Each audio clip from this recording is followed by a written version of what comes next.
વાસ્તવિકતામાં ખરેખર આપણે જન્મદિવસ હોય છોકરાઓનો એવા જન્મદિવસ આપણે ઉજવીએ એવી કુદરત પાસે માલિક પાસે ને મારા સત્તાધીશોને સદબુદ્ધિ દઈએ ત્યાં જાગૃત કરવાનો પ્રયાસ એટલે કર્યો છે। આ પહેલો પ્રયત્ન છે, આ છેલ્લો પ્રયત્ન નથી। આગામી દિવસોમાં જો તાત્કાલિક ધોરણે આ ખડપીટથી લઈ ને આ બેઠા પુલ સુધી જો નવો રોડ તાત્કાલિક જો બનાવવામાં નહીં આવે તો રસ્તા રોકો આંદોલન અને ઉગ્ર આંદોલન કરવાની પણ અમારી ફરજ પડશે। આમાં એવો જ સ્થિતિ માણસો આનાથી બચી જાય ને પાછા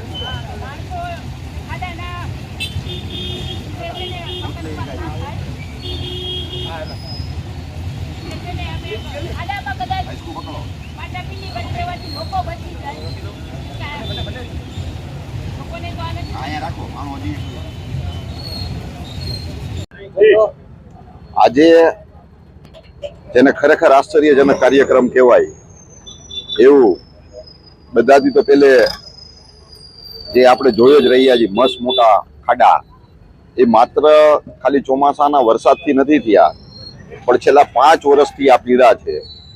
આ પીડાના લીધે વારંવાર દરરોજ 1-2 અકસ્માત થાય છે।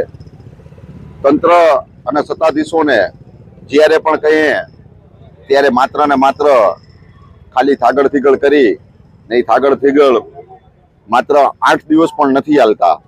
આપણે જોઈ જ રહ્યા છીએ કે અત્યારે વાહનોને પસાર થવામાં કેટલી બધી તકલીફ પડે છે। અહીંયાથી દરરોજ હજારો વાહન નીકળે છે અને આજે જે કેક કાપીને એ કોઈ ખુશી બાબતે નહીં પણ એક કટાક્ષ બાબતે જેમ કે બેને કીધું એમ કે આ તંત્ર અને સત્તાધીશો જે સૂતા પડ્યા છે એ કોઈ પણ કારણે જાગે।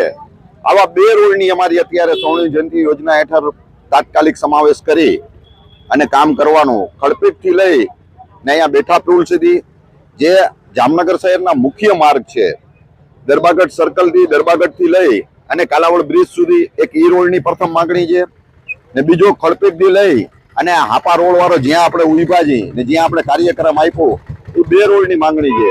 આગામી દિવસોમાં તાત્કાલિક ધોરણે જો આ 2 રોડ નવા બનાવવામાં નહીં આવે તો આનાથી પણ રસ્તા રોકો આંદોલન અને ઉગ્ર આંદોલન અમારી કરવાની ફરજ પડશે।